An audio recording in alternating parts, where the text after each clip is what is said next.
తమ్ముడు, నేను పిరికి వాళ్ళ నేరం నుండి పారిపోవటానికి ప్రయత్నించడమే కాకుండా నేర పరిశోధనలో సమర్థుడు అయిన నేను అసమర్థుడిగా చేయటానికి కూడా ప్రయత్నిస్తున్నాను. నువ్వు ఈ కేసులో ఓడిపోవటానికి వీల్లేదు. నేను ఎలాగూ నేరస్తుని. ఆ నేరాన్ని ఒప్పుకుని నా బ్రతుకు ముగించుకుంటాను. నీవై నా వంశానికి, దేశానికి కీర్తి కిరీటంగా నిలబడు. అన్నగా నా ఆశీస్సులివి.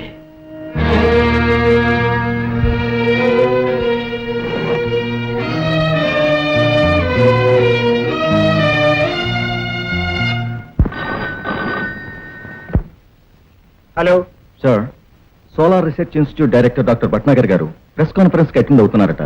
అక్కడికి స్పెషల్ ఆఫీసర్ని, సిబ్బందిని పంపమని వాళ్ళు కోరారు. అలాగా, వెంటనే ఇన్స్పెక్టర్ ఆనంద్ కుమార్ కి స్పెషల్ డ్యూటీ వేసి 24 గంటల్లో శ్రీహరికోటలో డ్యూటీలో చేరమని ఆర్డర్స్ పంపు. Yes sir. కమిషనర్ గారు ఉన్నారా?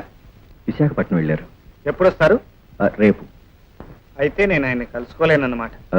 నేనేమైనా మీకు సహాయం చేయగలనా? ఏం లేదు. నన్ను ఉన్న పళంగా శ్రీహరికోట ఎందుకు ట్రాన్స్ఫర్ చేశారో చెప్పగలరా? సార్, శ్రీహరికోట పంపడానికి మీకన్నా 5 సీనియర్ ఆఫీసర్లు ఉన్నారు. కానీ ప్రతాప్ గారు మిమ్మల్ని ఎంచుకున్నారు.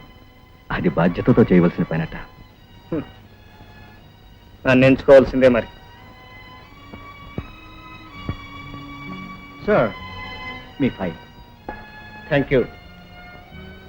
సురేష్, జూలై 24వ తేదీ రాత్రి కమిషనర్ గారు డ్యూటీలో ఉన్నారో లేదో చెప్పగలవా? 1 minute.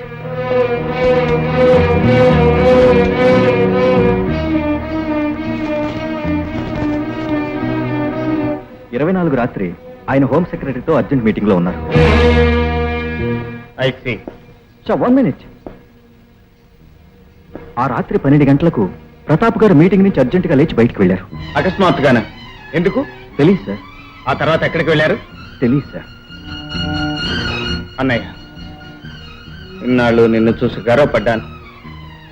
తాగత విషయాలకు అతీతుడు అనుకున్నాను.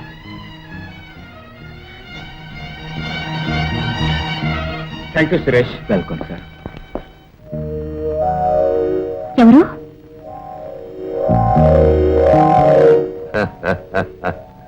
నీ మనస్సును దోచిన కేడీని. ఓ మై డార్లింగ్, మీరా? అసలు గుర్తుపట్టలేకపోయాను. అచ్చం హెచ్చరిక పత్రిక ఎడిటర్లాగే ఉన్నారు. చూడు, రాజకీయ నాయకులు రాత్రి రాణులు ఓసర వెల్లుల్లా రంగులు మార్చి అలవాటు లేకపోతే అటు పొజిషన్ లో ఉన్నవాళ్ళు చూడరు, ఇటు ఆ పొజిషన్ లో ఉన్నవాళ్ళు గౌరవించరు. చేత ఇదిగో తాళం చెప్పు. ఎందుకు? ప్రతివాడు శ్రీరామచంద్రుడు కాలేడుగా లంక నుంచి లక్షణంగా తిరిగి రావడానికి. అందుచేత ముందు జాగ్రత్తగా ఇన్నాళ్ళు మనం కష్టపడి సంపాదించింది మనతోనే తీసుకుపోవాలి. ఆ ఏర్పాటు చేయి.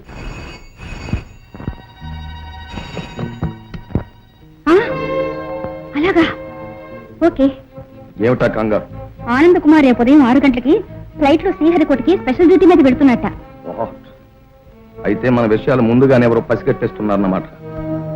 వాడిక్కడికి వస్తే మన ఆటలు సాగవు. అంచేత ముందుగా వాడు ఆట కట్టించాలి. ఎలాగా? మన దగ్గర ఉన్న సావిత్రి ప్రతాపుల ఫోటోలు వెంటనే ఆనందకు అందజేయి. దాంతో వాడు శ్రీహరికోట వెళ్ళడం మానుకుంటాడు. అన్నదమ్ములిద్దరూ వాలి సుగ్రీవుల్లా తన్నుకుంటారు. ఈలోగా సులువుగా మనం పనిచేస్తూ పోవచ్చు. Wonderful idea. వెళ్ళు, నీ పని మీద ఉండు. ఓకే. నా బిడ్డ నిప్పు లాంటి వాడు.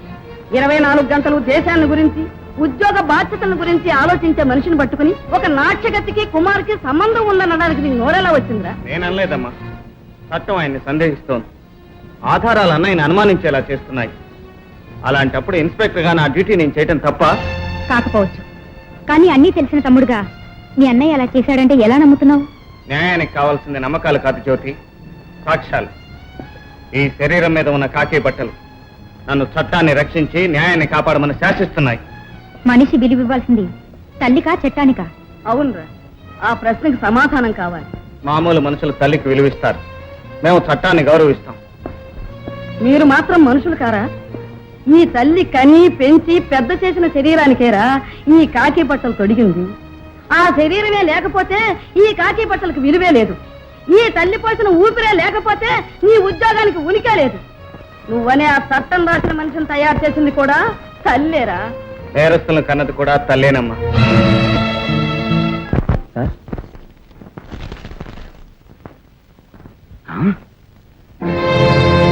ఎవరిచ్చారు ఇది? ఎవరో ఒక అమ్మాయి కారులో వచ్చి ఈ కవర్ ఆనంద్ కుమార్ గారికి పంపించమని మీకు ఏమని ఇచ్చి వెళ్ళారు సార్. 9207. కారులో ఎవరో వచ్చి ఈ కవర్ మీకు ఇమ్మని చెప్పి వెళ్ళారు.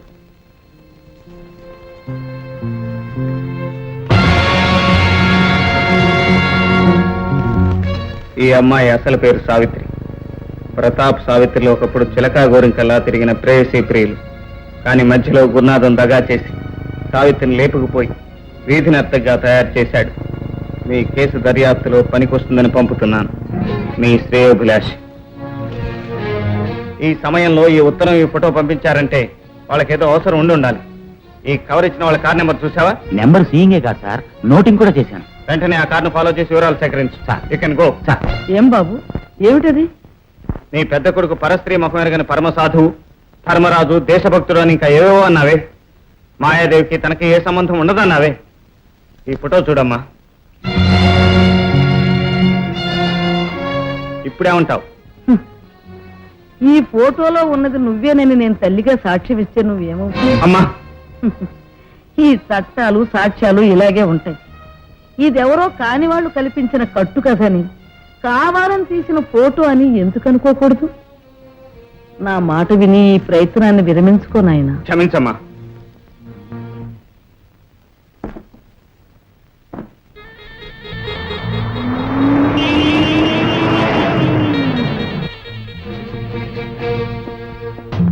ఒక బస్సులో ప్రెస్ పార్టీ వాళ్ళు ప్రయాణం చేస్తుంటారు.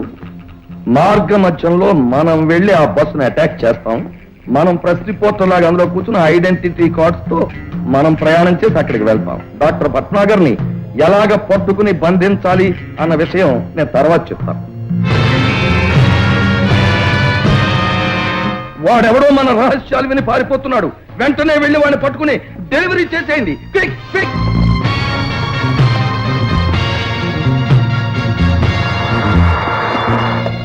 సార్ నేను మామూలు చలమై పెట్రోల్ బంక్ దగ్గర నుంచి speaking. Sriharikota research institute director Bhatnagar ని కేడి స్వామి ముఠా కిడ్నాపింగ్ చేయాలని చూస్తున్నారు సార్. వాళ్ళు ప్రెస్ రిపోర్టర్ల వేషంలో వెళ్ళి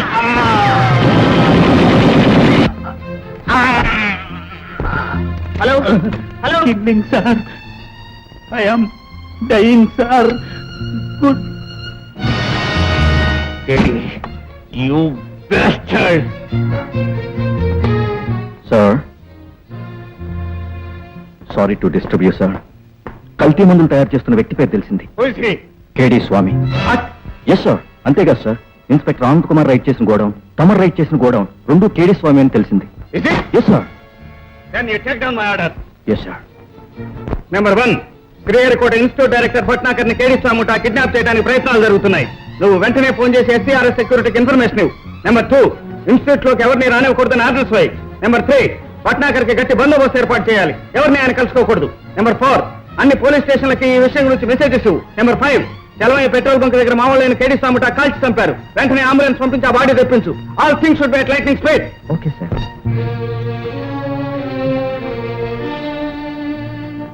జూలై 24వ తేదీ అర్ధరాత్రి నేను కాన్ఫరెన్స్ నుండి సెలవు తీసుకుని నా పాత ప్రేయసి అయిన సావిత్రి ఉరఫ్ మాయాదేవి ఇంటికి వెళ్ళాను.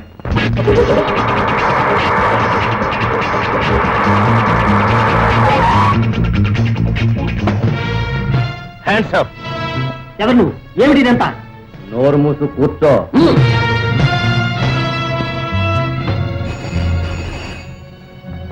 హలో సార్, శ్రీహరికోటకి వెళ్ళే టెలిఫోన్ లైన్స్ అన్ని కట్ అయిపోయాయి. ఏ పోలీస్ స్టేషన్ మెసేజ్ పంపాలని కుదరటం లేదు. ఓకే, ఇమీడియట్ గా నాకు హెలికాప్టర్ అరేంజ్ చేయమని చెప్పు.